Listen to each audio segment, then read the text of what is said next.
So thank you for being here tonight. My name is Swamp Rose, and I'm continuing my podcast where I cover the IDAHO4 case, otherwise known as the case against Bryan Kohberger.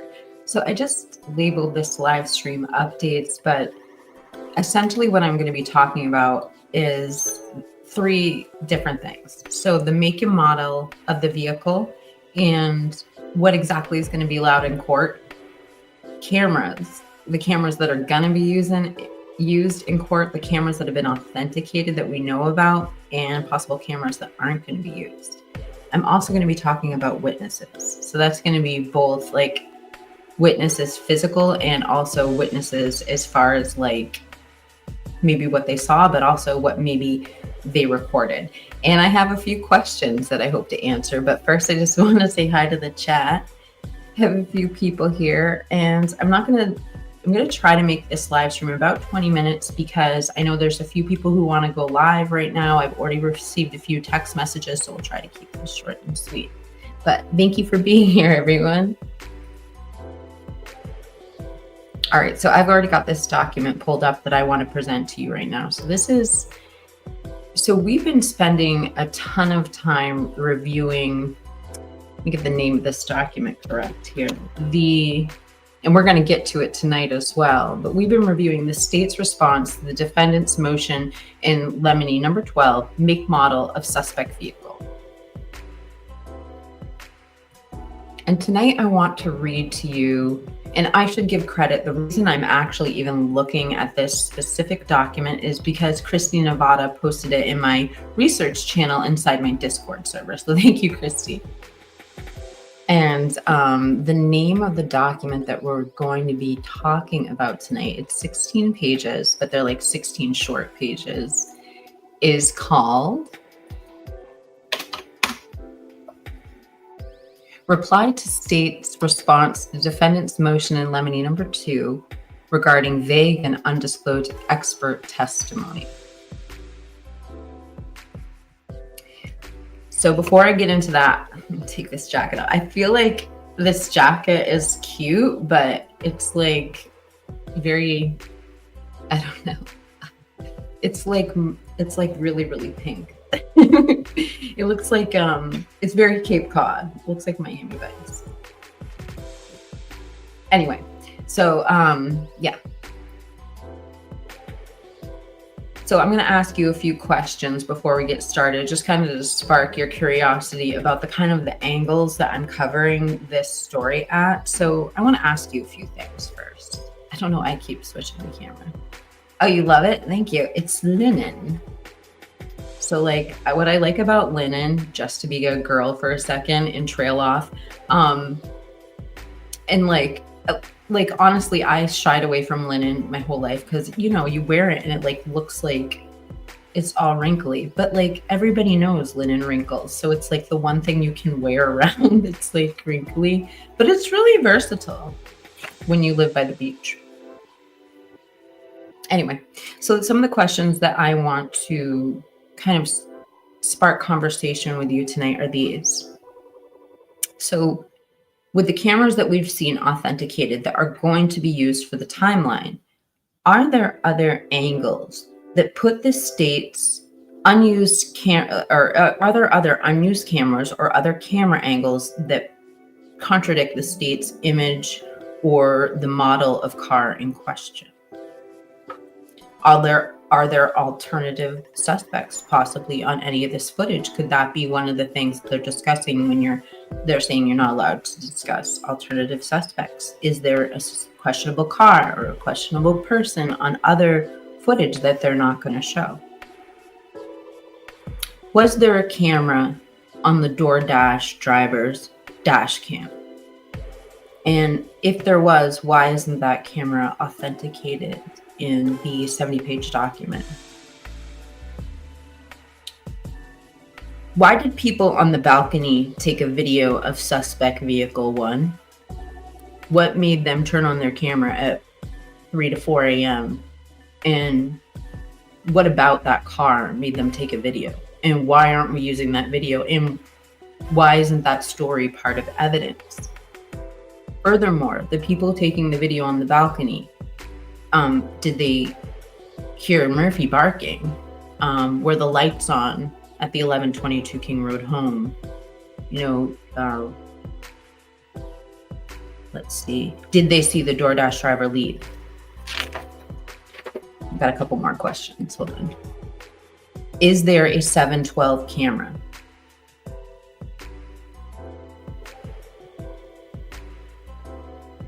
What video was it of the suspect that doesn't include his car? Because remember, Ann Taylor said there is a video that the state really likes that is allegedly of the suspect, but it's not any video of Bryan's car. What video was that? And is that in the authenticated videos that we read in the new document? And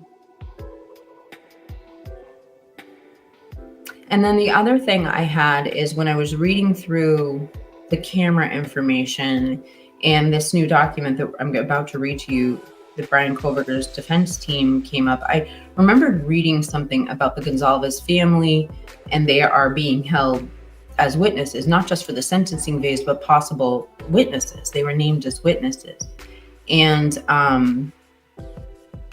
I just wondered, does that have something to do with cameras, or when initially the Gonzalez family was looking for cameras? So just all curious questions that I have with these authentication records, and now with Bryan Kohberger's motion to eliminate this vague information. So let's go ahead and take a look at this document, and I'll turn to chat after I read like the first page or two and just see what you guys have to say. And I hope all of those questions, spark your interest, and there are things that you are questioning too. And if you know the answers to any of those questions, please drop it in the chat.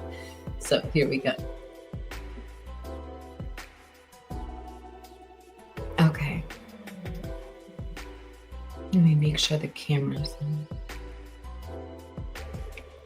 Okay, State of Idaho is the plaintiff. Bryan Kohberger, defendant, replied to state's response to defendant's motion in lemony number 2 regarding vague and undisclosed expert testimony. Comes now. Bryan C. Kohberger, by and through his attorneys of record, and hereby replies to the state's response to motion in lemony 2 regarding vague and undisclosed expert testimony filed with the court on March 17, 2025. Latah County began prosecuting Mr. Kohberger in December of 2022. Discovery was filtered to Mr. Kohberger in a slow, disorganized, tedious fashion. The state had the benefit of 6 weeks to access the scene. Law enforcement and experts analyzed the scene. Experts ready and available to assist with search warrants and expert advice. Hundreds of law enforcement officers assisting in the case. Access to the investigating and assisting law enforcement and experts meant that prosecutors did not have to filter through 68 terabytes of information to be sure that the right information was at their fingertips of the expert. The reality and gravity of 68 terabytes of information cannot be overstated. Mr. Kohberger's capital defense team has spent over 2 years devouring as much of this data as possible. The team has not completed review. Hold on, I have to write something down, you guys. I want to write something down that I'm going to get back to right here. I just don't want to forget my thought.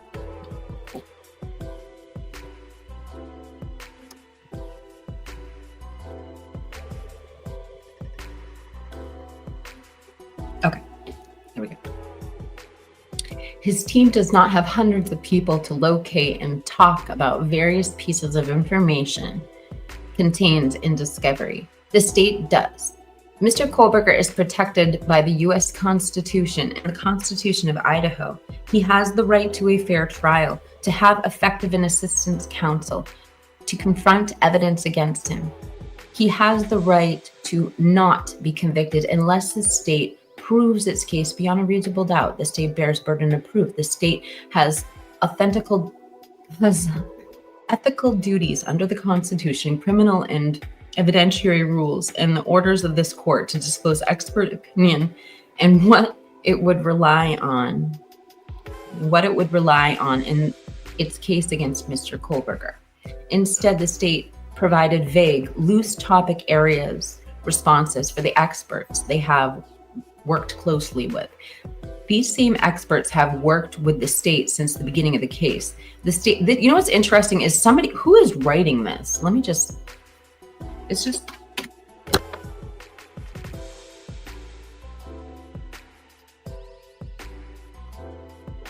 I'm just curious who's writing this. Where's the signature at the bottom?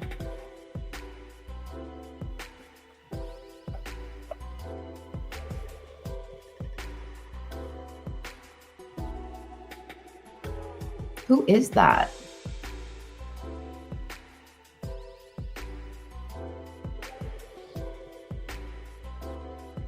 I don't know. I think it's Logston. It has to be. It's an L, right? It's like D. I don't know, but I don't recognize the writing style is my point. And I'm usually pretty good at that thing. I'm just going to turn to the chat really quickly, you guys. Hold on.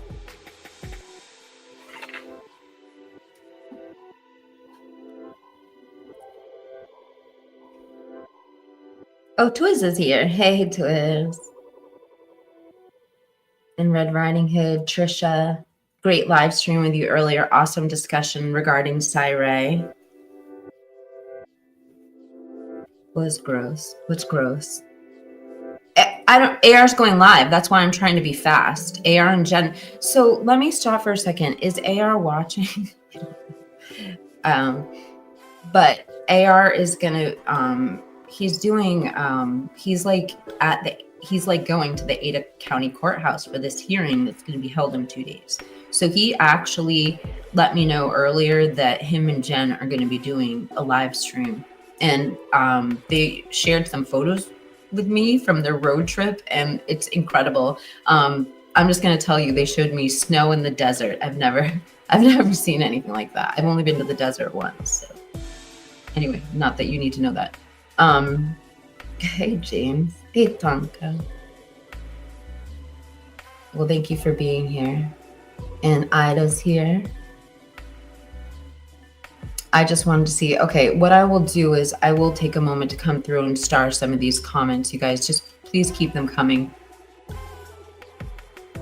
Angel started talking about this early conversation. A cat knocked over a garbage can allegedly, and we're talking about the 1112 camera or we're talking about the motion sensor camera in the original PCA or affidavit that said that it went off at 4:17 and it recorded whimpering, dog barking, and a loud thud.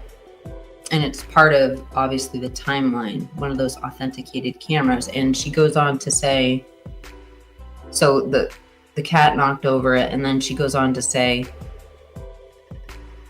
I don't know, wait, triggered the camera, recorded the sound, but not the 112 camera of the suspect vehicle. I couldn't itch. I am trying so hard to not mess with my hair tonight, you guys. Hold on.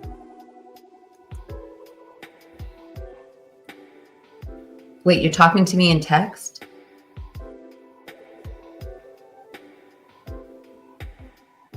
Wait, okay, I might be joining Jen and AR in a little bit. You guys, I gotta stay awake. So let me keep the speed going. They've sent me an invite. I don't know why I'm telling you my whole life story. Oh, thank you, Brian, for being a member. Oh, thank you for gifting a membership. We appreciate the blessing. Thank you. Oh, you're talking to AR. Sorry. I did see you. What are you talking about? Okay, I'm back to business. Sorry, guys. I get distracted by shiny objects.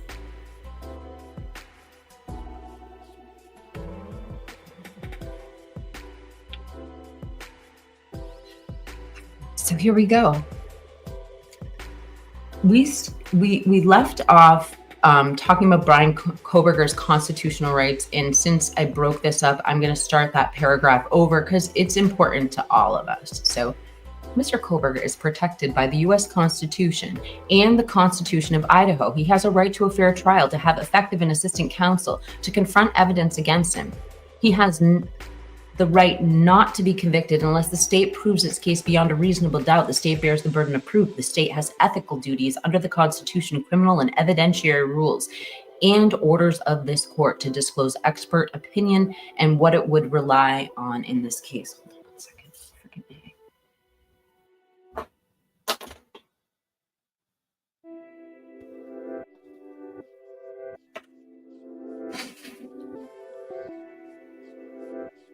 I'm so sorry, you guys. I have like a, oh my gosh, I hope my camera's off. I had like an itch on my eye and I'm trying not to mess up my eye makeup. I'm sorry. I spent so long on it. Okay, there we go. We're good.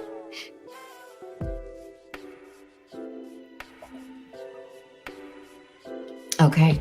Instead, the state provided vague, loose topic area responses for its experts they had worked closely with. These same experts had been working with the state since the beginning of the case. The state's disclosures were, for the most part, abysmal. Yeah, like this is not a writing style I'm used to in these documents. This is definitely Logston. Still, it relates to 68 electronic devices and third-party warrant returns. The state has not disclosed any expert opinions or disclosures of what it intends to rely on.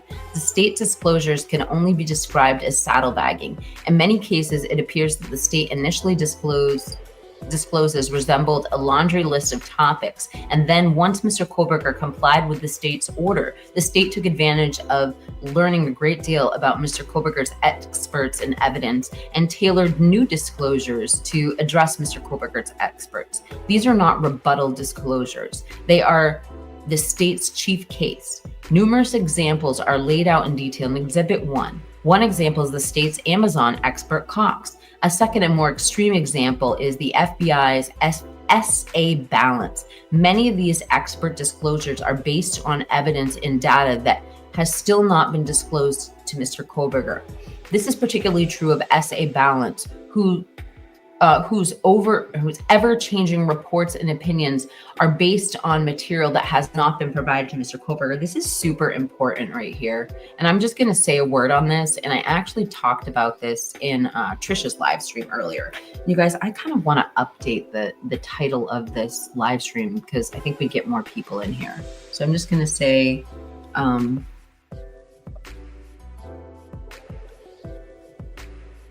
see.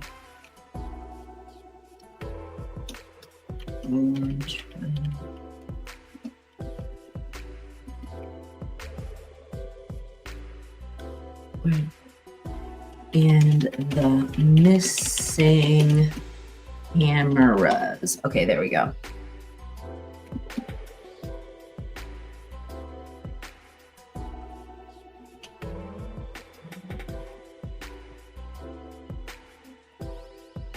I just have to change this title because there's like, it'll just help me.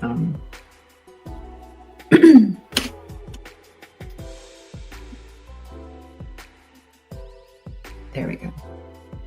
Camera. All right, I'm almost done, you guys. Sorry. Oh my God, it's not letting me update it. Damn it.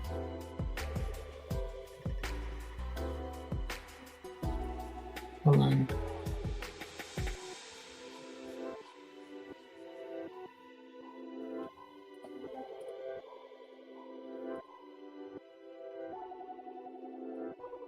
I'm so sorry, you guys. Just bear with me.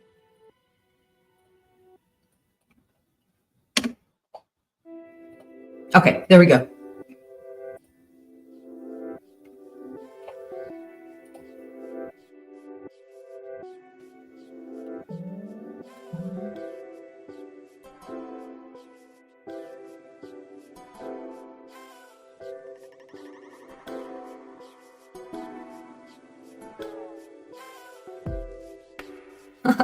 I'm sorry. I wanted to update the name of the stream. I'm sorry I took a moment, but now I want to talk about that point we just read about because I've done a lot of research on it today, and I think I don't want to speak for Cyree, but I think I can speak on the two biggest concerns I see in Cyree's affidavit just pertaining to the evidence that's been presented for Bryan Kohberger's alibi. So the first thing I want to bring up is when they say here, when they reference FBI agent Nick Balance. So go back to the stand.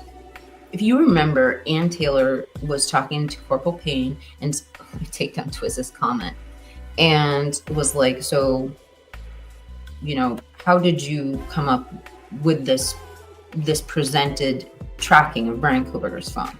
And he's like, well, I relied on people who were smarter and, more educated than I was. So I kind of looked into that. Like, what would the smartest or most educated person who was able to track a cell phone look like? So that brought me to the person who created the technology that they were using, which is Syray, who actually wrote that affidavit as well. And it was a really interesting podcast. I watched several of his podcasts today regarding how he does the tracking. And what was super fascinating is when he described an expert. So somebody in the audience asked him, could somebody like train themselves in this technology and be smarter than you?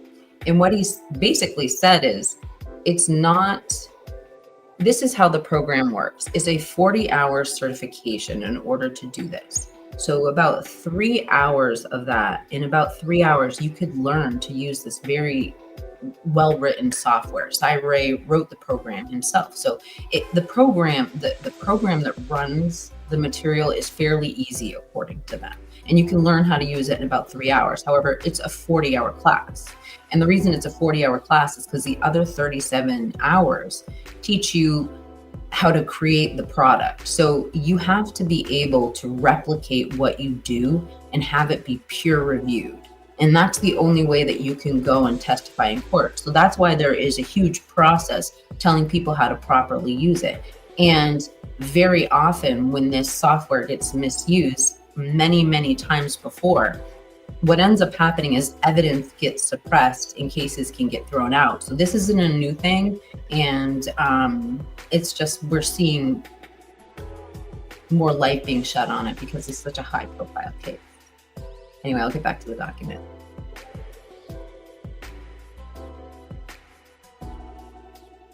Okay, to assist the court, Mr. Kohberger appends Exhibit 1 to this motion as a guide to chronology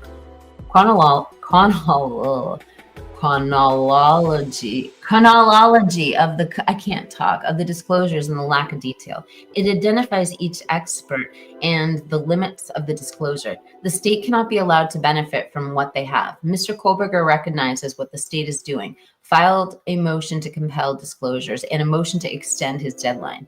His motion to extend disclosures and deadline was denied. During his motion to compel, the court expressed intent to apply the rules of disclosure were not properly made. The state then, with the advantage of Mr. Kohberger's expert disclosures, has continued to trickle new opinions to the defense. The state cannot be allowed to benefit from the expense of Mr. Kohberger's right to a fair trial, confrontation due to process and assistance of counsel. The state cannot be allowed to ignore Mr. Kohberger's rights, shirk its duty to get a free pass on the rules. The state must be held to the limits of this time and disclosures. It was written by Ann Taylor. I don't know that's the certificate. Certified. So this is the exhibit attached, and this is really interesting. It gets interesting down here. It does talk about Nick Balance. Then it also talks about DNA. And I mean, yeah, I really feel like this entire exhibit is worth reading, you guys, if you're up for it. It goes from everything from the, I mean, we're definitely hearing more about the tracking of the Lantra and the vague identification of the car. But like I said, it's also talking about DNA. It's also talking about a lot of other things. So if you guys want me to continue, I continue with the exhibit that's attached to this new updated document, or we could call it a night. I don't know. I'll turn to the chat and see what you guys have to say. Wait. Apparently he messed up an hour ago on Keynes. What happened? Who messed up? Continue? No continuing until Twizzy and do whatever. Okay. I'm just looking to see. Okay, good. I want to keep going. I just want to see if you guys have any questions. I lost viewers since I changed the name. Imbalance has 19. Oh, Viviana says the FBI doesn't use its program though, so it's comparing apples to oranges with balance in the FBI software.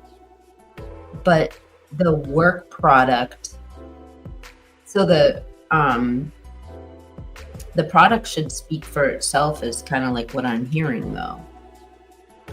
And so there's anything that you do should be replicated with your peers. So I mean, even if they use a different program, how they created it is what I understand is what makes it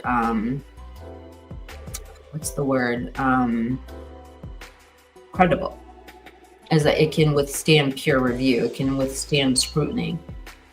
So even if they weren't using my understanding was they were using the track software, but even if, or the whatever it is, next, and Nick Balance was using Sai's software, but even if he wasn't, I think what Sai is pointing out is the work product as well. I don't know. I'd love to hear your opinion too. Thank you for commenting. Hold on.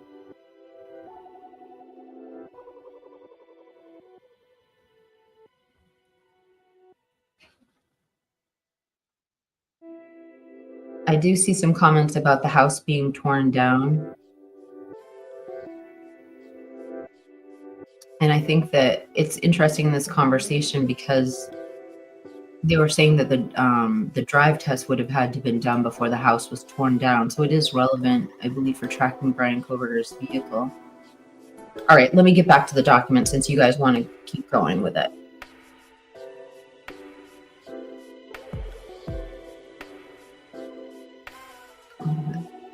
Wait. Intrax has never peer reviewed. FBI uses gladiators and cassettes. So what I'm referencing is not the software being peer reviewed, but the work that you do on it. So like they can create the product, or like you can learn how to use it in like 3 hours.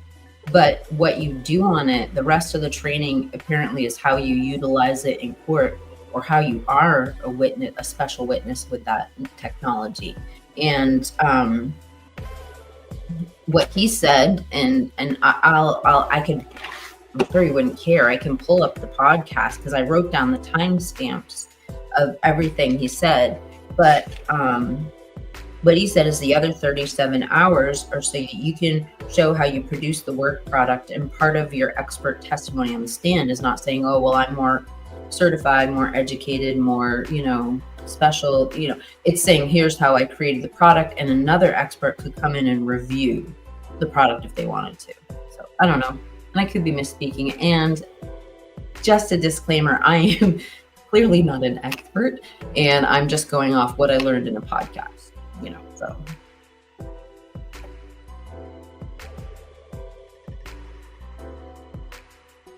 All right, here we go. So again, this is the attached exhibit. There's so much in here, you guys. Gosh, it is pretty, I feel like this is pretty explosive. I could make this into probably 3 videos. All right, so this expert, Anderson, disclosed on 12/18/24. A witness is an expert for NMS labs that performed testing for substances the deceased has consumed. His work encompassed EC, XK, and KG. Reports are included. No other option has been provided. So I guess the question is there a toxicology report for Maddie? Is that what the question is? Testimony should be limited to involvement and opinion within the report, which is no more than quantity of drugs found in blood. Ayers. This witness works at Idaho State Police Forensics Lab.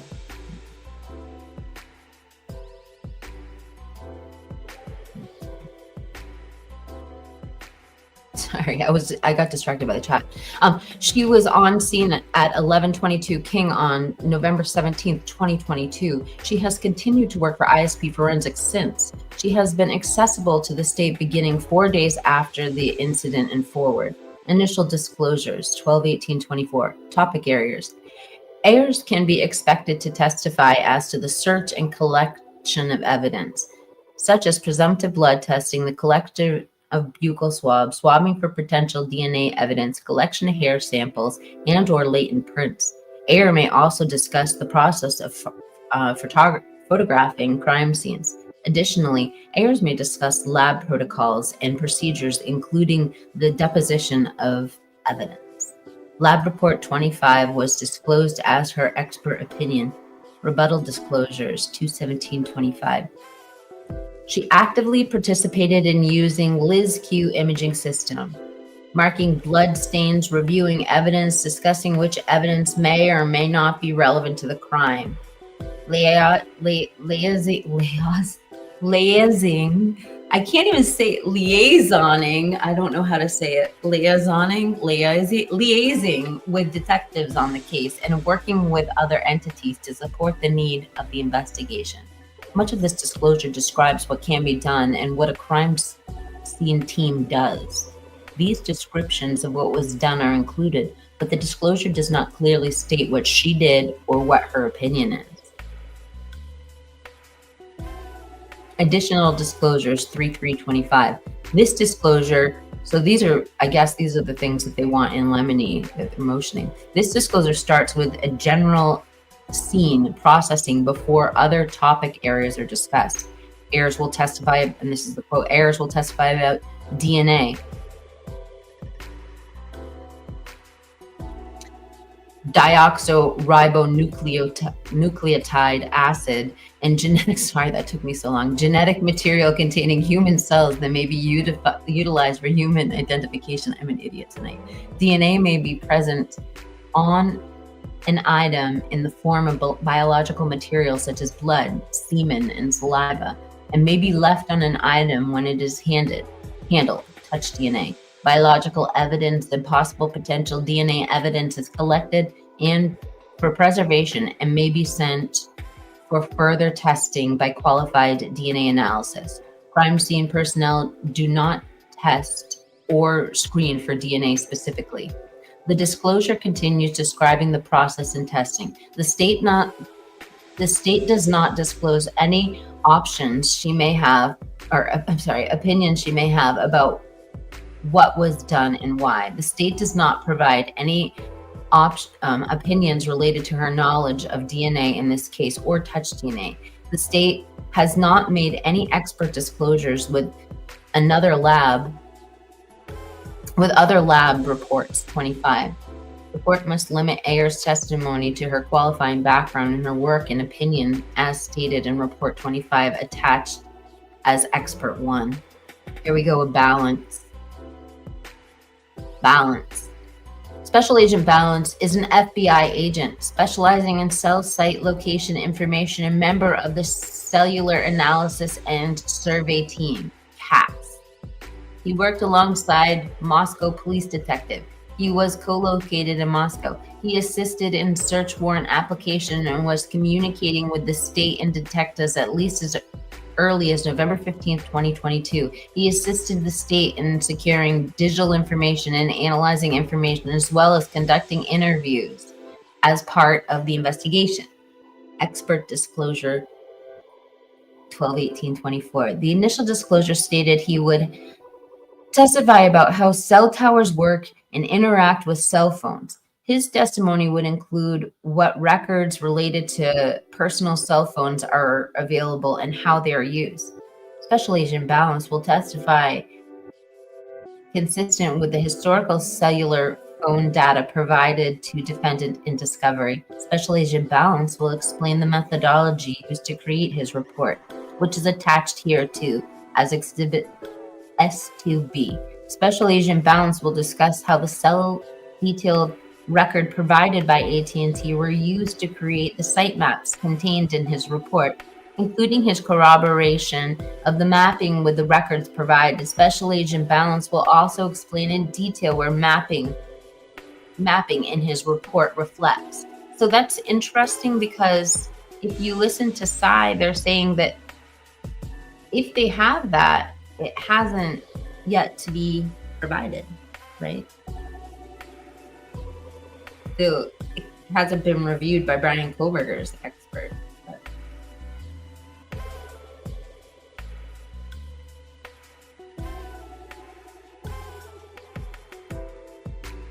Let me turn off my camera.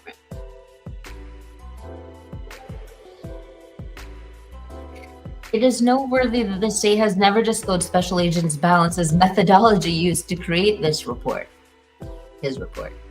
He has never disclosed how his maps were created. Special Agent Balance has omitted over 90% of the AT&T data during the relevant times he chose to map.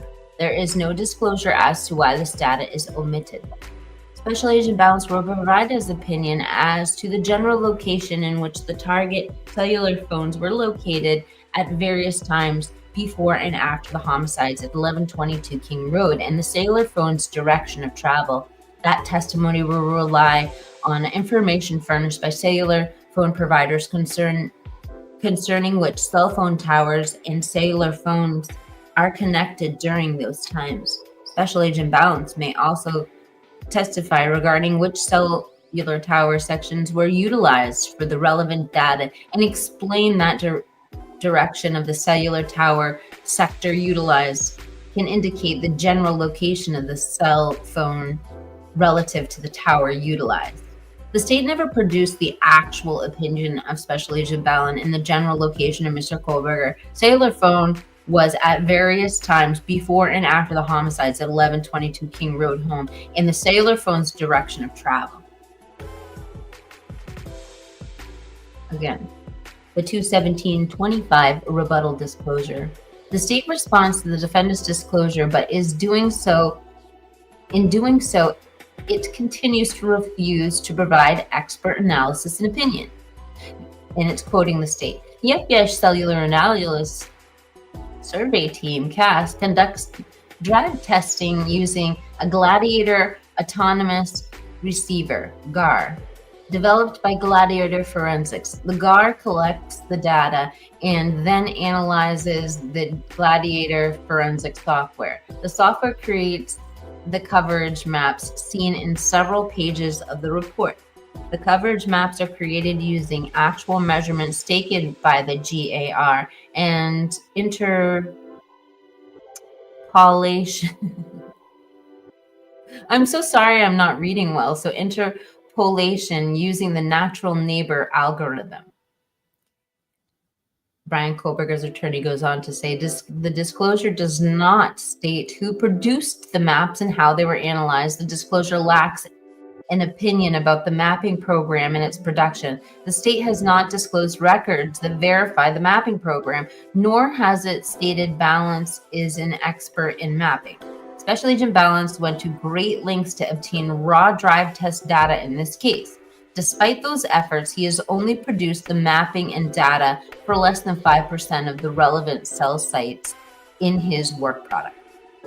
There have been no disclosures as to why he has omitted 95% of the relevant coverage maps.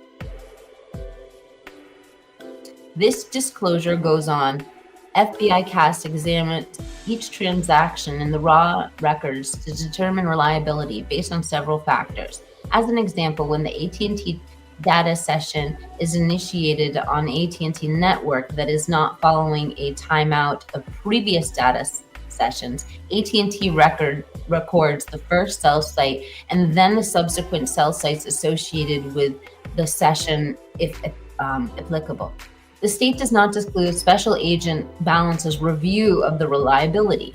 The state is creating wiggle room for Balance to testify to something undisclosed at this time. This particular area impacts the minutes of time exculpatory information. This is, and let's note these things, you guys.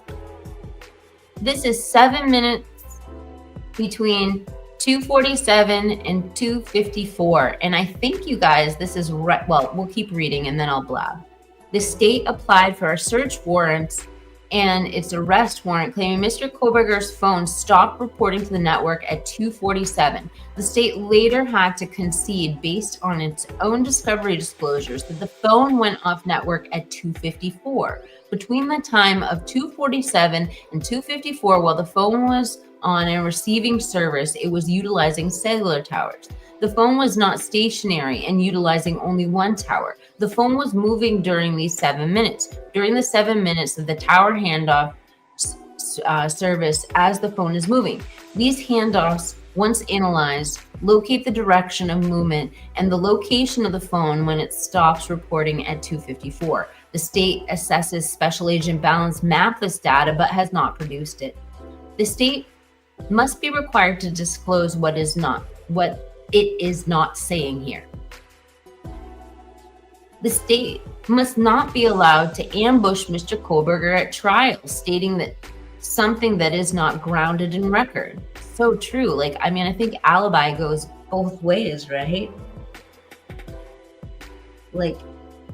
Okay, so the spirit of the Idaho, whatever, Alibi requirements, as far as I can, understand, is so that we don't have, millions and millions of dollars spent on a case, and then a defendant getting up on stand and being like, oh, I was with my girlfriend, and here she is, But I think it goes both ways.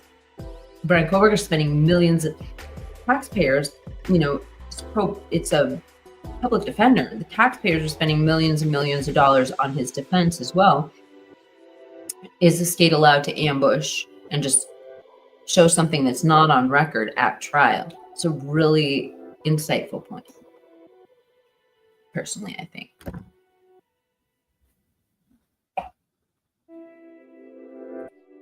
Okay. The state goes on to say, handoff data and analyze on page 13 of the CAST PowerPoint. There is no analysis. Special Agent Balance has not mapped a single handoff of the work product produced. These ignored handoffs are the handoffs occurring during the described 7 minutes. Analyzing those depicts exculpatory evidence. Whoa.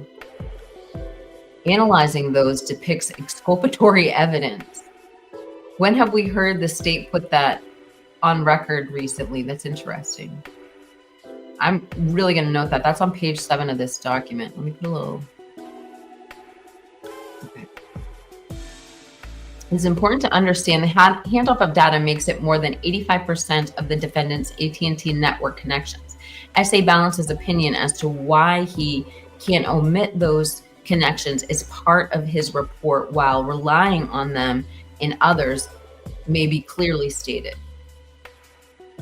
The state does not provide basis for analysis of Special Agent Balance's claim that Mr. Kohberger was using the tower services on King Road at the King Road address. Instead, they say this: generating a report of all of the defendant's movements in June 2022 to December 2022 would be overly broad, unnecessary, and prolong the jury's service with details not relevant to the prosecution. With the help of this very expert, the state sought to receive AT&T phone records from Mr. Kohberger from June 2022 through December 2022. An affidavit supporting the search and arrest of the state averred that Mr. Kohberger's phone data depicted numerous occasions where he utilized a tower servicing King Road address.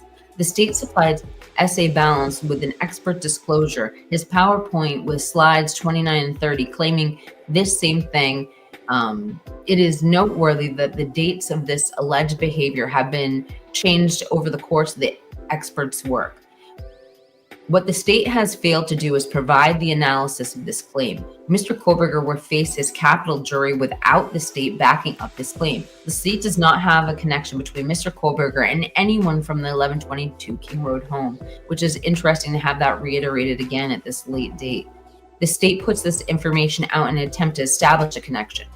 While the state has chosen not to disclose the analysis of Mr. Kohberger, has disclosed the analysis. The analysis shows falsity in the state's expert slide. The real analysis is exculpatory to Mr. Kohberger. This must be excluded from the state's presentation, and the state provides It's reason that the CAS draft and the CAS final PowerPoint are different in size. CAS utilizes a peer review process. Viviana, that's what I was talking about.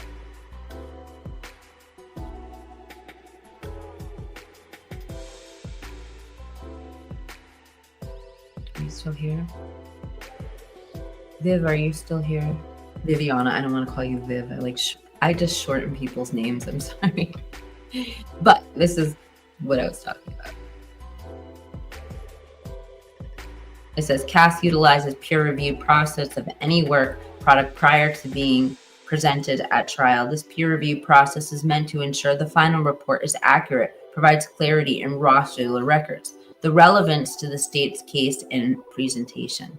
The state has failed to provide any documentation of its peer review process and the opinions as to why changes were made. This disclosure addresses the AT&T timing advance records. Mr. Kohberger respectfully request that the court look to the pleading and affidavit he filed in response to the state's motion on the topic. Supplemental Disclosure 3325.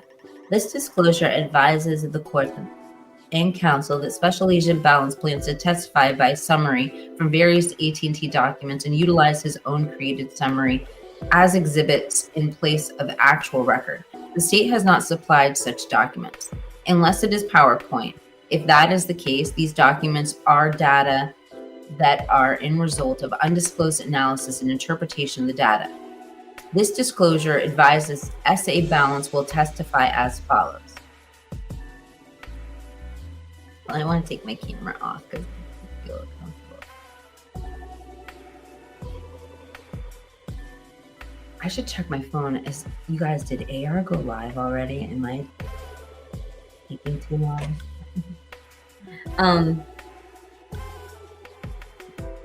I wanted to show you guys something. I actually have a new phone number, and I'm gonna put it up on the screen because it's just like another way to stay in contact with the show.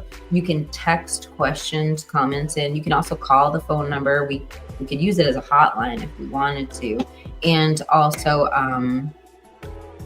you can leave voicemails. Let me get the number.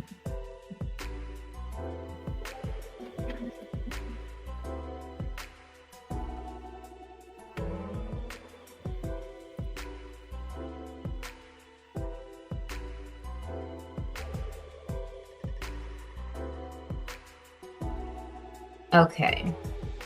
Hey, Rocco. Oh, this is the wrong one. Hold on. Okay, here we go.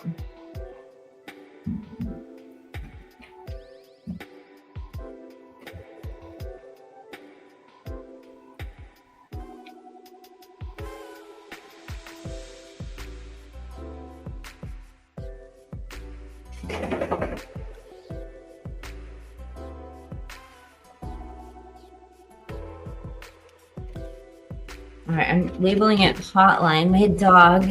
Hold on, stop it. Hotline. Puppy. Call. Stop it, Rocco. Call. Text. Call, text. Or voice mail.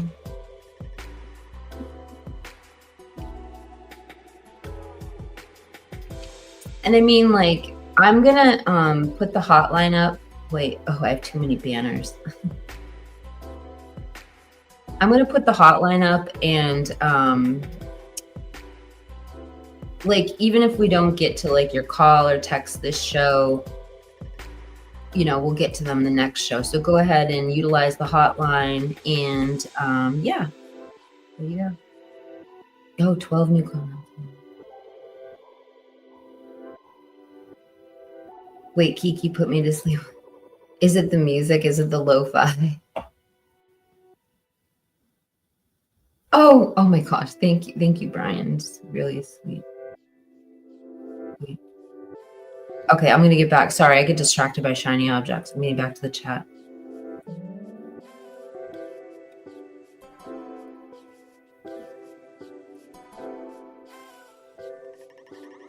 Okay, here we go. Supplemental disclosure 3325. This disclosure advises the court and counsel that SA Balance plans to testify by summary from the various AT&T documents and utilize his own created summary as exhibits in place of actual record. The state has not supplied such documents unless it is a PowerPoint. If that is the case, these documents are data that are the result of undisclosed analysis and interpretations of the data. This disclosure advises Special Agent Balance will testify as follows.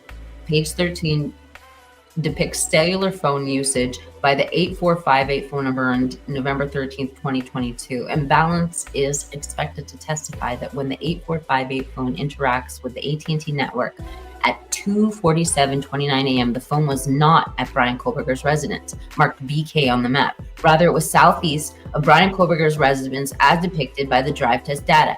Balance is also expected to testify that he analyzed additional handoff data occurring this data session, that the 8458 number stopped communicating with the network at 2:54:45.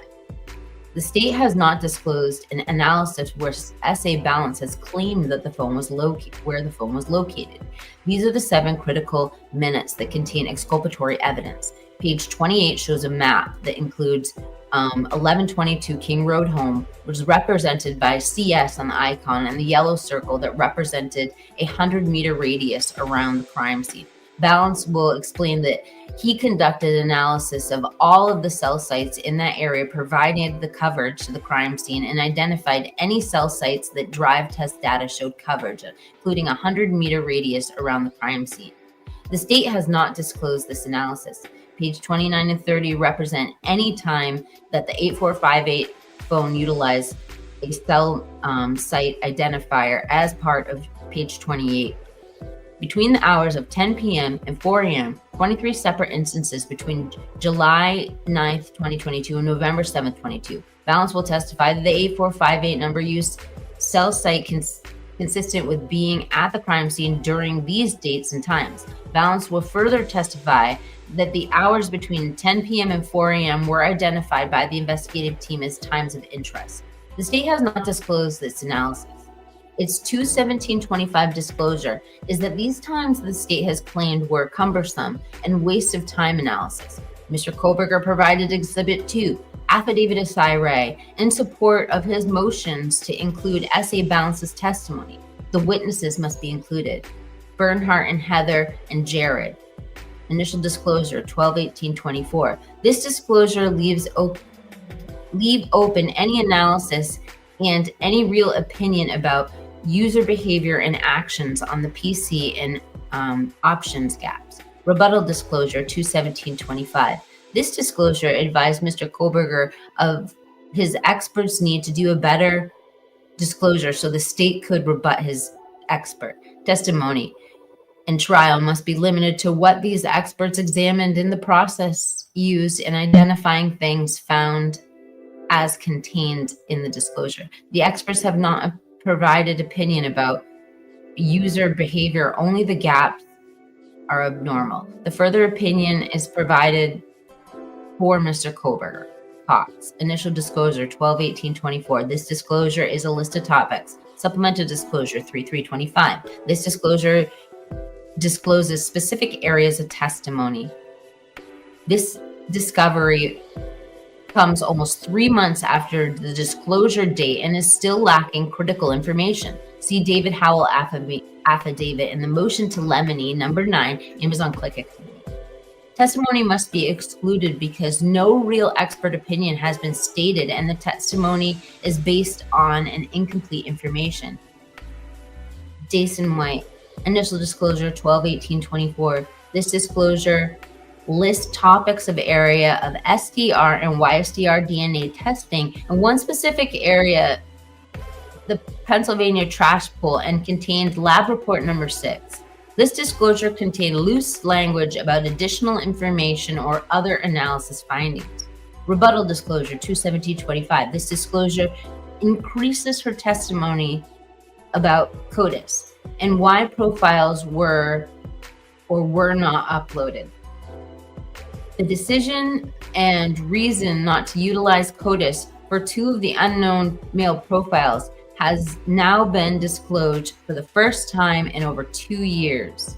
Despite requests and discovery and the topic arising, this is the first time any reason has been disclosed. The state has not taken advantage of knowing Mr. Kohberger's timely disclosed work and decided upon a course of action to counter it. This portion of the disclosure must not be allowed. Supplemental Disclosure 3325. This disclosure references DNA testing with more information than the initially disclosed. Report 6 is disclosed before and references Report 16. Both reports contain her work. Lab Report 16 was referenced in the initial disclosure. Testimony must be limited to describing DNA and testing in Lab Report 16. Dawson, Rebuttal Disclosure 21725. This expert was disclosed for the first time in rebuttal disclosures.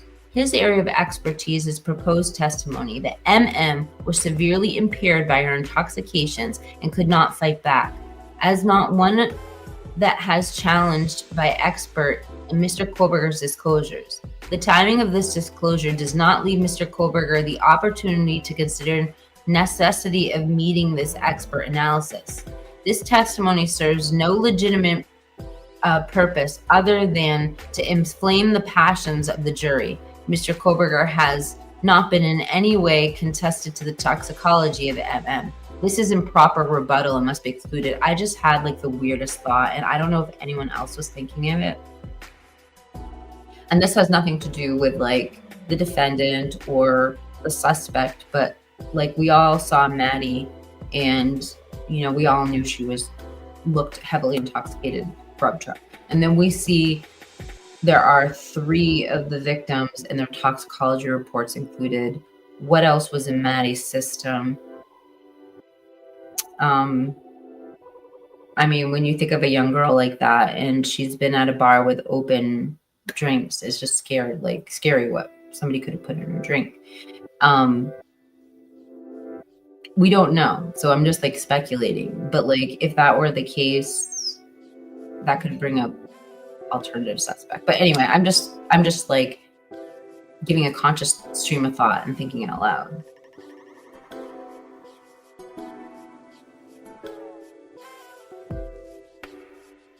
Okay. So this initial disclosure was on 12/18. This expert works for NMS Laboratory. The expert analyzed the toxicology of MM. This report was disclosed. The testimony is to be limited to the contents of NMS Laboratory toxicology report. Special Agent Douglas works for the FBI and is a forensic accountant. This disclosure states that Douglas was intended to testify as a lay witness and about various records collected and data contained therein. The state included the caveat that any expert testimony would be based on his training and experience contained by his CV. 2 FBI reports related to the records he looked at and identifying specific transactions was included. These reports did not contain opinions about the records listed. Supplemental Disclosure 3325. This disclosure references numerous documents not listed in any previous disclosure. These appear to be documents he utilized the federal grand jury subpoena process to obtain. His anticipated testimony includes Amazon records. His accounting on background is not the same as digital forensics. Amazon platform is explained in defense's motion number 11. Amazon Click and the affidavit of David Howell, other than collecting the records of the state, has not disclosed Douglas's credentials to analyze Amazon records. No opinion about the records is disclosed. The state has disclosed Douglas will testify about spending habits other than documenting financial institutions and transactional records. The state has not disclosed this expert's opinion of spending habits. The expert must be limited to the specific bank records and purchases contained in the disclosure. Opinions about what is based on must be excluded because any portion of his testimony has not been disclosed. Gilbertson, and this is rebuttal 217. And you guys, we're getting towards the end of this, but there's some interesting things coming up, including the coroner. So you're going to want to hear the rest. So the witness worked for Idaho State Lab. He worked as an investigator in this case. This disclosure does not properly rebut Mr. Kohberger's disclosures. Further, the state has not identified how this witness is an expert and what he claims to be as an expert.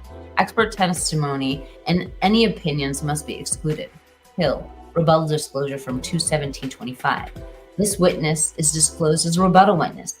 The disclosure lists specific clips of the vehicle that he will testify about. However, this disclosure goes further to state that there are other videos, but does not indicate this witness has an opinion about the videos. His testimony must be limited to this disclosure. And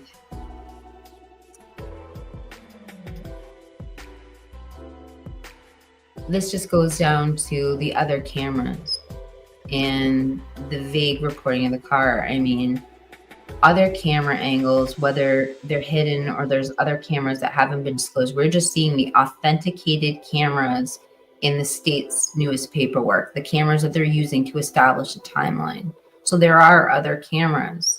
And do any of those cameras show angles that make the Elantra look like a different year or a different make? Do any of those angles show another car in question? Also, there's a video that isn't of Bryan's car that the state keeps referencing. And then the other thing that just keeps perplexing me is, this is the biggest question I have, is like, we've seen the cameras that they've authenticated and they're going to be using at trial. The fact that somebody pulled out their cell phone on a balcony outside and started, recording suspect vehicle 1, why did they do that? Like, what about suspect vehicle 1 made them start recording? What else did they get? And why does the state not want to use that? And did that witness hear or see anything else? Was Murphy barking at that time? I mean, just so many questions. And then you hear in this time that that particular camera angle is not going to be used for the timeline. But I wonder, will it be used for other things? Identification? I don't know. Anyway, I'll keep going with the document.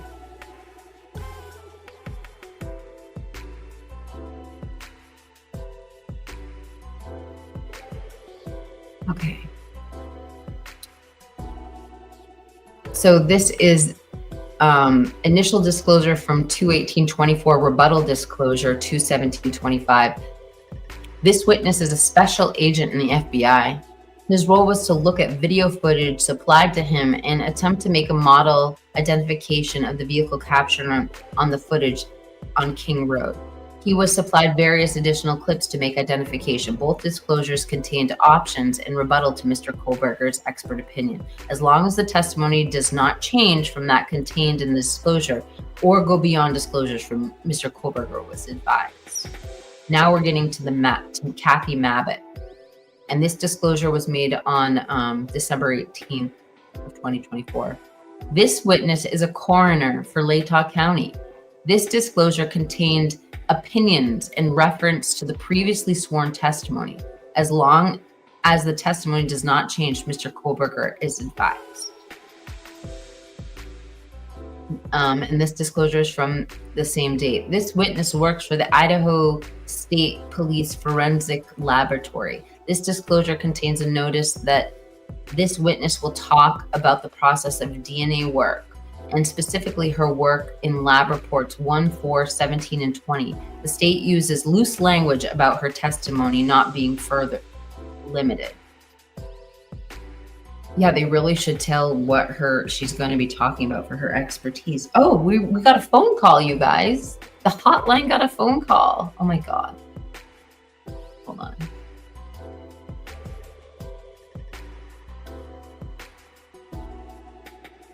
They didn't leave a voicemail.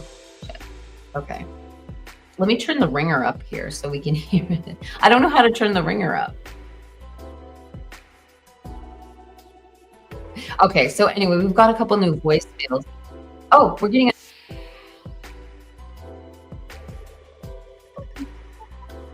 Oh my God, this is so exciting. Let me mute myself. Hold on.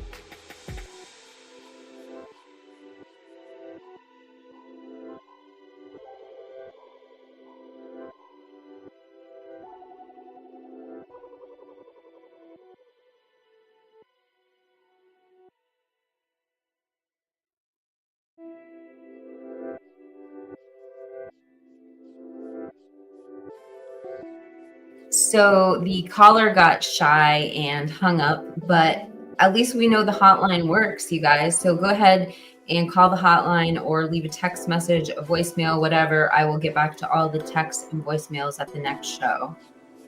What? Anyway, let's get back to the document. Tonka says the Elantra doesn't come with an onboard GPS system, but it can be added as part of the trim option.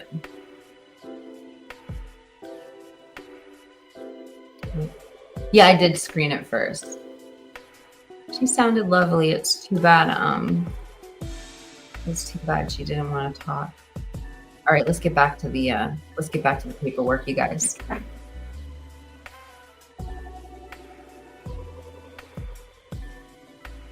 Oh, we got a call coming in. Hold on, let me mute myself.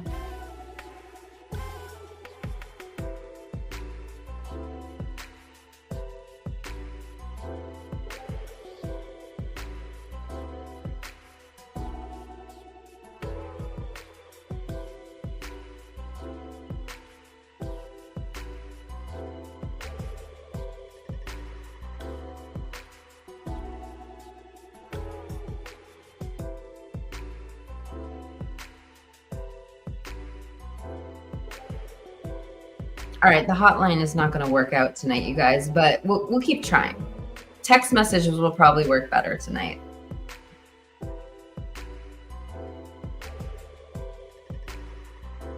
And let's finish up this document. Okay, so supplemental disclosure from March 3rd, 2025. This disclosure, hold on a second, yes. This disclosure includes her DNA work and the process, but as generally about the probabilistic genotype and what kinds of items contain DNA. This disclosure includes references to CODIS and to parentage index. No further opinion other than what is contained in her reports is disclosed. Her testimony must be limited to general topics stated in her work and above the mentioned lab reports. Martinez, initial disclosure from 12/18/24. This witness works for the Idaho State Forensic Laboratory. The disclosure includes general topics such as evidence collection, documentation, photography, evidence deposition, and lab protocol in general. This witness, expert opinions related in this case are contained in lab reports 5, 10, 11, 19, 23, 24, 25, 27, 30, 32, 37, 38, 39, 40, and 41. Supplemental disclosure 3/3/25. This disclosure includes references to the witness collecting biological data from Mr. Kohberger. It also includes general description of taking and comparing fingerprints, as well as available databases for upload. Reference is made to some kind of initially disclosed report numbers. There is no further disclosure about the opinions contained within this report. As long as this witness testifies within the scope of general topics as listed and specific reports for expert opinions for Mr. Kohberger is advised. Miller, initial disclosure from 12/18/24. This witness worked for the State Police Forensic Laboratory. This disclosure referenced specific lab reports 7, 13, 31, 34, 36, and grand jury testimony. This disclosure adds reference to various topics without conclusion, such as probabilistic genotyping, human biological material contained in DNA testing, how to determine how much DNA is present. The disclosure discusses CODIS and discusses not to put male BD into database. The discussion and reason not utilize CODIS for the 2 unknown male profiles is now being disclosed for the first time in over 2 years, despite requests and discovery and the topic arising. This is the first time any reason has been disclosed. The state has taken advantage of knowing Mr. Kohberger's timely disclosed work and decided upon course of conduct to counter it. This portion of the disclosure must not be allowed. Mowry. Initial disclosure 12/18/24. This witness is a detective with the Moscow Police Department. He began working the case in various capacities since the first day. He has conducted interviews and assisted in obtaining search warrants, worked on digital data, and worked extensively with SA Balance. This disclosure was a list of 56 services and other third-party data. Supplemental Disclosure 3324. This disclosure states that there are over 49 devices and digital data sets. With the witness will testify there is no connection between Mr. Kohberger and the following individuals: MM, KG, XK, EC, DM, BF, JD, JS, and MM DoorDash. That's really interesting, right? EG and EE. God, the DoorDash is just freaking me out.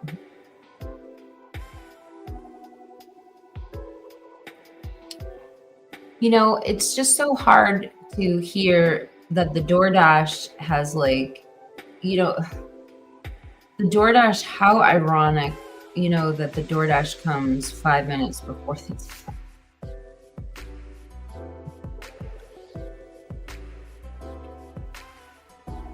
The rest of the witness's testimony will be about the download of other devices. Other than police work conduct by the witness, and the testimony must be limited to what has been disclosed. The device and third-party data contained in the terabytes of discovery. No specific testimony regarding any device should be allowed. NORD, Initial Disclosure 12/18/24. This witness works for Idaho State Crime Laboratory. This disclosure refers to Lab Report 18. Supplemental Disclosure 3325. This disclosure refers to the item number 71, which was an item tested in Report 18. This disclosure describes the process and methods used in testing. As long as the testimony is limited to these disclosures, Mr. Kohberger is advised. Nolan. This objection is contained in MIL number 6 and is incorporated by reference, but will be argued separately. Seat. Initial Disclosure from 12/18/24. This witness worked for the Idaho State Police Crime Lab. This disclosure referred to Lab Report 3 and listed topics to disclose. Supplemental Disclosure 3325. This disclosure does not list lab reports, but contains more details about the process of DNA work. As long as this witness does not testify outside of the disclosures, Mr. Kohberger is advised. So, Initial Disclosure from 12/18/24. This witness is the pathologist that conducted the autopsies in this case. This disclosure contains both opinion and the autopsy report. Rebuttal Disclosure from 2/17/25. This disclosure contains opinions related to some of the defense expert disclosures. As long as the witness does not testify outside of these disclosures, Mr. Kohberger is advised. Mr. Kohberger has received separate disclosure related to Part 2 should the trial reach that stage. Sutton. Initial Disclosure from 12/18/25. This witness works as an expert in blood spatter. This disclosure contained an expert report. Rebuttal Disclosure 2/17/25. This disclosure noted a promised report. Supplemental Disclosure from 3/3/25. This disclosure was a report promised on 2/17/25 and has a date of 2/13/25. Mr. Kohberger did not receive it until 3/3/25. His concern is if the expert needs to respond, Mr. Kohberger needs additional time to make final determination. The changes to the initial report by Sutton are extensive. Initial Disclosure from 12/18. This witness is a special agent with the FBI. This disclosure noted the expert was an expert in digital forensics. The expert contains 7 items and a report describing the process was indicated. The disclosure contained no opinion from processing the items. Rebuttal Disclosure from 2/17/24. This disclosure advised Mr. Kohberger his experts needed to do a better disclosure so the state could rebut his expert. What? Hold on. This disclosure advised Mr. Kohberger his experts need to do a better disclosure so the state could rebut his expert. Okay. Testimony at trial must be limited to what the expert examined and process used. No opinion has been provided for Mr. Kohberger. Okay, you guys, we only have a little bit left. How's the chat doing over here? Do we have, I'm just checking to see if we have any text messages to the hotline. Hold on. Okay. So it looks like we have a couple voicemails, and I'm going to read those after the show.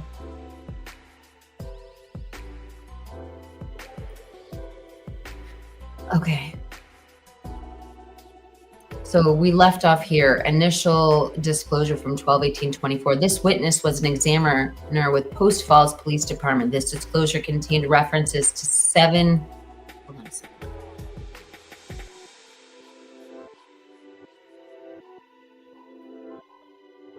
Hold on, just trying to check. Oh, Podcast with Peterson is here. So many people. Oh, we have so many new people in the chat. Thank you so much for everyone being here. Sorry, I'll get done with this document. I'll turn to you in just a second. Yeah, we got the hotline.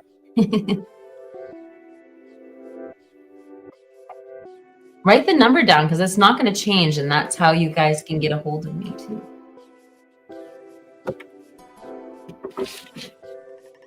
I'm like missing my. Okay.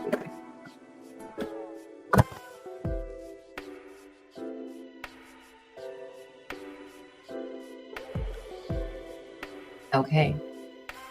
This, I'm going to read this one more time. I'm sorry about that because I stopped halfway through it. The witness was an examiner with Post Falls Police Department. This disclosure contained references to 7 devices and police report. The disclosure referenced a police report. The report identified an examination and disclosed no connection to Mr. Kohberger. Supplemental disclosure from 3/14/25. This disclosure stated that the witness will testify about his expertise to examine these devices. Additionally, it clarified that no connection to Mr. Kohberger was found. No further opinion has been provided. Testimony at trial will be limited to the contents of these 2 disclosures. All right, and this one is from 2/18/24. This witness works for the Idaho State Police Forensics. This disclosure stated that the witness will testify about the latent print processing. Further opinion was contained in grand jury testimony and lab reports 2 and 5. And that's super interesting when we hear that. Does that mean, oh my gosh, like, chat, you tell me, does that mean that they, like, you know, they did the immunoblack testing on that latent print. Does that mean that they also were able to test for DNA? If they have those lab reports on the latent print? I don't know, just a question. Drop it in the chat if you think so.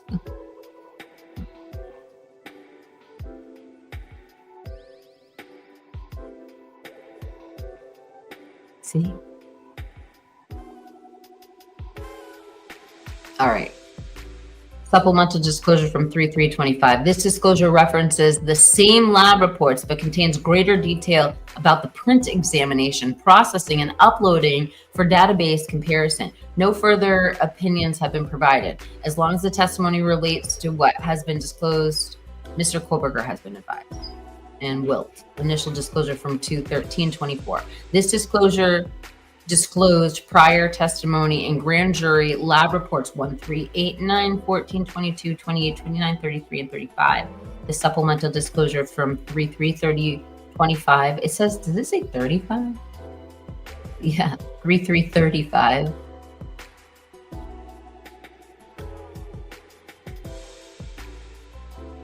This disclosure contained further description of the testimony relating to DNA collection of what trace DNA means. No further opinions have been provided. As long as testimony relates to the disclosure, Mr. Kohberger is advised. Initial, and Yunling, disclosure from 12/13/24. These are the last two. This witness was employed by Idaho State Police Forensics. The disclosure lists her testimony as discussing DNA testing in general in reference to lab reports 2, 4, 12, and 21. And lastly, last grievance here, amended disclosure from 3/3/25. This disclosure describes various lab processes such as scene processing, fingerprints, packaging, items taken for evidence, DNA testing, trace evidence, and tire impressions. The disclosure is general and not specific to this case. No opinion as it relates to Mr. Kohberger is provided. Testimony must be limited to the state lab reports and general process in the lab.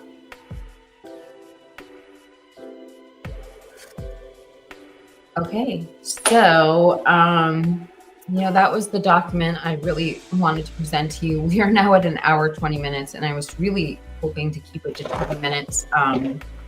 Gosh, it's so nice to see so many people in the chat. Welcome, Boots and Phil and Kent. So good to see all of you active. I'm just gonna, I think I'll end just by bringing up the questions that I started with, and just I'd love. Oh, and Wanda, just too many people to name. Thank you so much. I can't wait to go back and read all of your comments afterwards, because I know I've missed so many. So just the questions I started with. So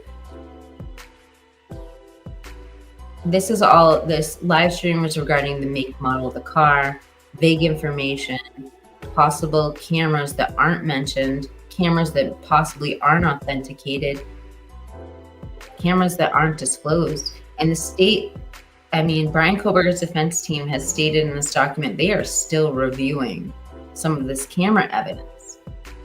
So when you see that the state selected certain cameras to authenticate for that timeline, it just makes you wonder a lot of things, and a lot of things that we don't know. Is there another camera? Is there a 712 camera? Did it catch the Elantra at an angle that makes it more questionable, or was it just poor footage?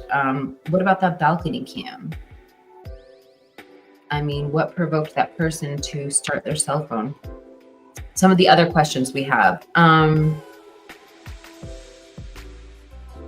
Are there any alternative suspects on the camera besides cars? Oh, this is a good one I have for you. When it comes to authentication and missing cameras, and I would love to hear somebody's opinion in the chat of missing cameras they're not using in these new authentified cameras that they're using for the timeline.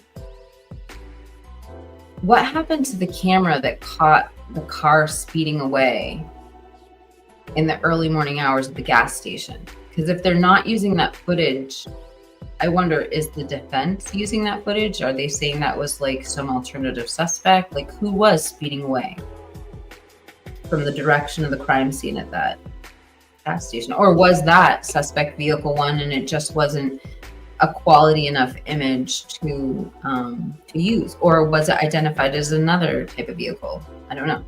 That's a big question I have. I forgot to ask you guys in the beginning.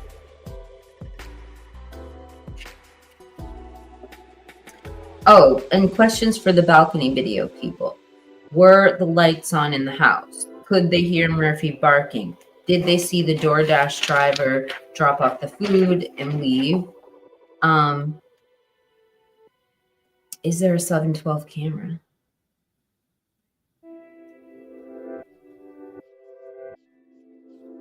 Wait, I can't read my handwriting. Oh, okay, so there's another video, and it's not a video of Brian's car. It's a video of allegedly of the suspect. And Ann Taylor about a year ago hadn't had that video in its entirety, she claimed. So I'm just curious now, that video wasn't included in the timeline. What was that video of? Is that some of the video evidence that she's stating in this document she still has not been able to review?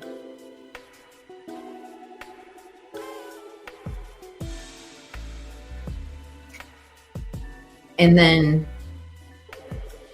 lastly, I was just curious is, knowing that the G's, multiple people in the G's family are going to be called as witnesses. I wonder, does it have anything to do with camera collection or the one thing I can think of, and I thought of this today when I saw their names listed as witnesses, because it said for sentencing phase and then something during trial. I remember this very early report, and I could end by playing it for you actually. And it was really interesting. Steve Gonzalez went on Fox News with Martha McCowan, and she's an incredible anchor woman. I don't know if you know who she is, but she's like no nonsense. She really tries to like deliver news footage, putting her biases aside. And she was kind of a powerhouse to be conducting this early morning interview. She had Steve Gonzalez on, and he said something really interesting. He said that he could note a behavior change. And Martha McCowan says a behavior change for someone surrounding the victims or the victims. And he said the victims.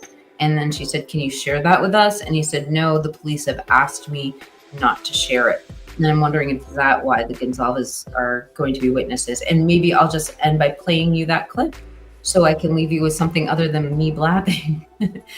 So,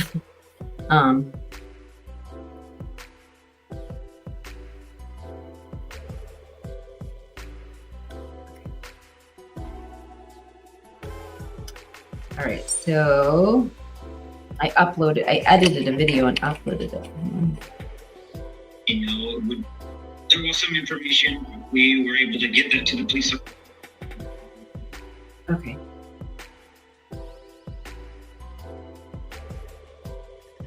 Hi, Design Ryan. I think Bethany is innocent, but Dylan is another story. Oh, good. Angel D's leaving. I have to go, everyone. I'm getting freaking migraine. I'm losing my vision.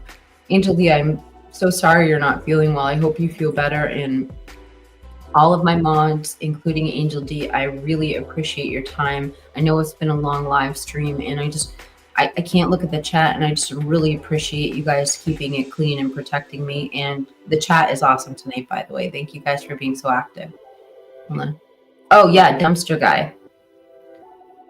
Dumpster Guy early on white shoes. Wow, black, and they can't, what? Now black? No, oh, the shoes are black. Yeah, we hope you feel better, Angel D. When are you coming? Wait, I have it in my community as well. Tom, what do you have in your community? Hold on.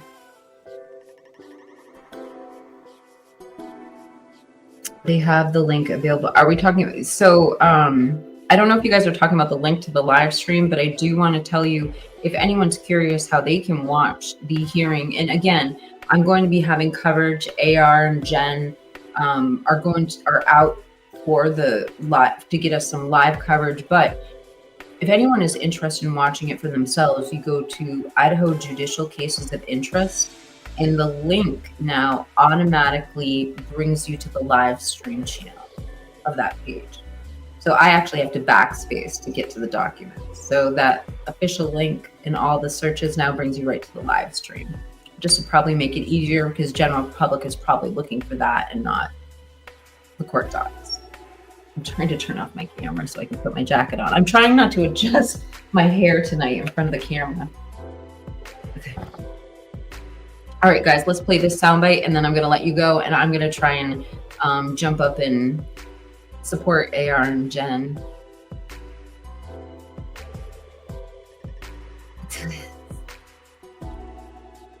I should turn off the music. Okay.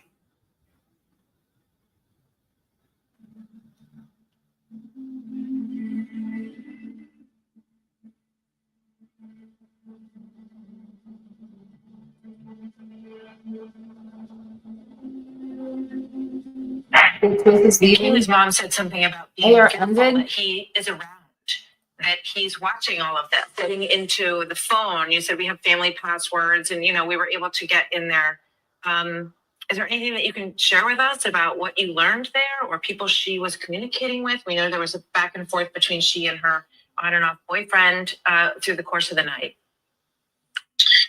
There was a little, there was some information. We were able to get that to the police officers. I think it definitely helped them. I know the behavior footprint afterwards, it did definitely get some more things in the works. I do have some inkling that there was some behavior difference. I call them a footprint. When you commit a crime, you do different behaviors. I've asked permission to give any of that out, and they told me no, it would not be beneficial. So I've held back on that, and I try to keep my word. I'm sorry, behavior of her or someone she knew? Behavior of the victims. Things happen in a certain way. If we are able to look at the timeline and say, we know that the state knew this when, that gives us an answer on whether or not the suppression issue includes a truthful statement in the affidavit.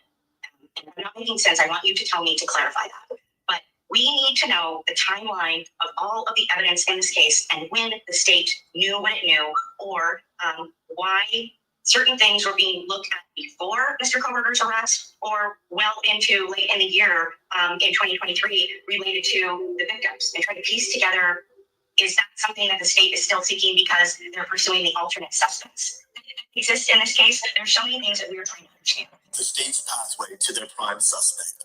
How did law enforcement actually first arrive at Penticide? Down the rabbit hole of her. It wasn't a mistake. Yeah, the Wi-Fi works. So this individual could have came into these homes. I have one more thing I want to show you on this. I'm going back to Massoff, and I'm just going to quickly show you a little of Sai's testimony Who those phone numbers are. because we spent so much time reviewing that tonight. Let's just refresh our memory. What was said? We saw verbiage in there about exculpatory time frame between special agent balances, map, and what Sai Ray is looking at. So let's just hear again what Sai Ray had to say, because we just heard all of that. All of this information is critical and material for us to be able to do the case. And that's where Sai Ray came in. In your experience with working with AT&T records, is it common or uncommon to have two warrants, one that relies on the content of the first and the same day? It's not uncommon to see a small time period that produces results that would increase the desire and the need for a bigger time period of records. Seeing that entire process happen twice in the same day is extremely rare. Looking at what's been produced, probably 2 or 3% is missing, but it's not the amount of data or the time of the data, it's the locations of the data. Some of the most significant locations in this case were missing some. Those significant locations, have they been depicted or captured on the cast draft report? When we don't get those documents and we piecemeal things, it creates this narrative that is very harmful for the defense's case.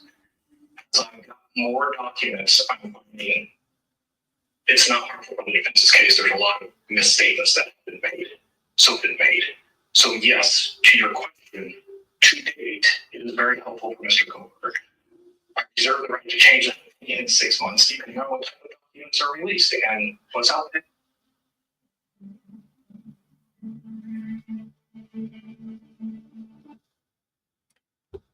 So I don't know. I think that this was, for me at least, I feel like this reviewing this document, along with those questions, along with hearing what you guys have to say, just opened up a lot more questions for me. And I'm 100% going to go back to that specific 7-minute time frame where we have Bryan Kohberger's defense team saying that's additional exculpatory information. That's a pretty serious word to put in a document. And yeah, I hope you look into it too. I hope you leave your opinions in the comment section below. And If you've made it this far into this live stream, I really appreciate you coming out tonight and listening to what I have to say. I know you could be anywhere. In AR and Jen, if you're missing, I'm sorry I live streamed so long. I can't wait to see what you guys had to say. I'm gonna hit unlive and go watch your video. So anyway, I'd love to hear your comments below. I just want you to know how much I appreciate you as a viewer. I know a channel is not a person. A channel is a group of people. It's the viewer. So I'm a viewer-driven podcast, and I Swamp Rose and nothing without you, the viewers. So thank you. And I just really appreciate the live chat tonight. You guys kept me motivated and kept my energy level up. Thank you to all my mods for being out here and keeping the chat classy. We didn't have any trolls, but I love that you guys never feed the trolls and always stay positive. And my last two thank yous. Thank you so much to my Discord server for all of your awesome conversation, chat, and research. I appreciate you keeping me on point and giving me lots of food for thought. And I just also want to thank my members for that extra support. It really keeps me motivated. And thank you to my subscribers. So with that said, it's been a great day, and I hope you have a great night. And thank you for watching. I'm just going to stop talking because now I'm just saying things. So I'm signing off, and I hope you guys have a great day. I'll see you tomorrow. Thank you.